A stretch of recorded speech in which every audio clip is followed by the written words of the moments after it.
can I have my catalog back? You brought this in here? I can't believe it, Sophie. I can't believe you think it's okay for you to just sit here and casually flip through this catalog that contains everything I love from my old life. I just think it's really insensitive and stuff. I mean, what are you thinking? What is wrong with you? I mean, besides your obvious choice of bad fabric and color. Oh, no. I built a full-time career for myself on social media solely based on my ability to communicate efficiently and effectively. And I talk all the time in my videos about how if you can do the same, you can literally have whatever you want out of this life. Communication is a muscle and you can train it. And so many people say, but Michael, how do I do that? Well, to show you that number one, I practice what I preach, I'm gonna make this video in one take, and all I have is this little bullet list on what I believe it takes to be a more efficient and effective public speaker and communicator so you can make lots of money, be successful, and have confidence in yourself, because that's what this is all about, right? Number one, filler words are killer words. Like, you know, right, the phrases, things like that, and well, you know, I just said it.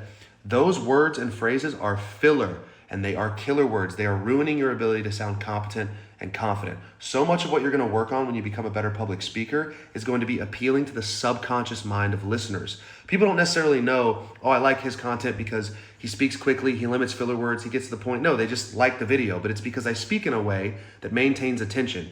Think of all of the great public speakers you've heard, Tony Robbins, Simon Sinek, maybe your local preacher or pastor. They don't get up on stage and say, today we're gonna be like talking about, you know, faith or self-belief and things like that. No, why? Because they sound incompetent. So you need to replace filler words with a pause. All you're doing when you create filler words is giving your brain an opportunity to catch up with your mouth. So simply wait for just a moment, just a one count. I've done it multiple times since this video started and none of you have noticed, but so many people are uncomfortable with sitting in that silence. It's just a one count, so start calling out your filler words, replace them with a brief pause. Number two, it's not what you say, it's how you say it. Your cadence, your pitch, and your tonality matter. When I go with an upward inflection, I want to, just like that, you see, I want to invoke curiosity. I want you to think. It's more like a question. Most of where you're gonna live is gonna be in that neutral inflection zone.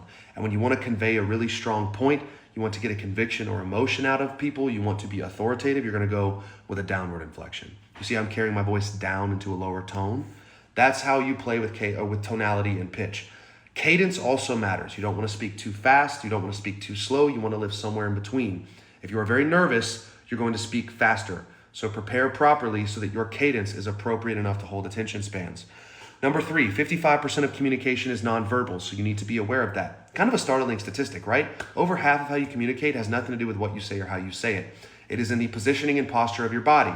It is in how you move or don't move your hands. It is in what your mouth and your eyes are doing while you speak. Are you smiling? Do you have a warm face? Are you grimacing? Are you looking away? You see, when I look in the camera here, it feels like I'm looking you in the eyes, but I'm not, obviously. However, it appears subconsciously more engaging. I'm using my hands when I speak. I'm not turned away from you, talking to you like this. All of this is incredibly relevant to how people perceive you on stage or in an interpersonal communication outing. Number four, the final thing, reps. Just get reps in. All you have to do is practice. I accidentally started some sort of challenge on the internet that people are calling the Higher Up Public Speaking Challenge. It has been insane to witness, literally the coolest thing ever, where people are just setting up their cameras and they are filming themselves for 60 seconds. So I encourage you to do the same thing. And when you do that, review it like a game film, like an athlete reviews game film rather. Take it, listen to it with the screen down and the volume all the way up so you can hear your cadence, pitch, tonality, and filler words, and then listen or watch it rather with the volume all the way down so you can track your body language, and then put it all together, turn the volume up, watch yourself, and literally review it like athletes review game film. That is how you improve. So if you're still here, your attention span is not cooked, you just sat on a video for almost 4 minutes, I'm proud of you. Let me know what you thought and if you want more content like this. It is not easy, but it is simple. Don't overcomplicate it. Have 500 milligrams of sodium, 50 grams of carbs every hour. So every 30 minutes, I'm having like 200 to 300 megs of salt and 1 goo gel. The vehicles in which I consume those are simple. I just said goo gel, carbohydrate gels, and normally I use the Noon salt tablets and I just chew them up and throw them back with a sip of water.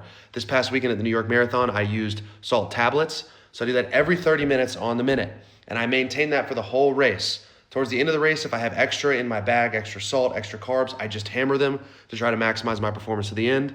This strategy works perfectly for me every time. I've used it in a 50K, I've used it in 2 marathons now, and I've used it on multiple 18 to 22 mile runs. So If you needed a fueling strategy, I hope that helps. It is not easy, but it is simple. Don't overcomplicate it.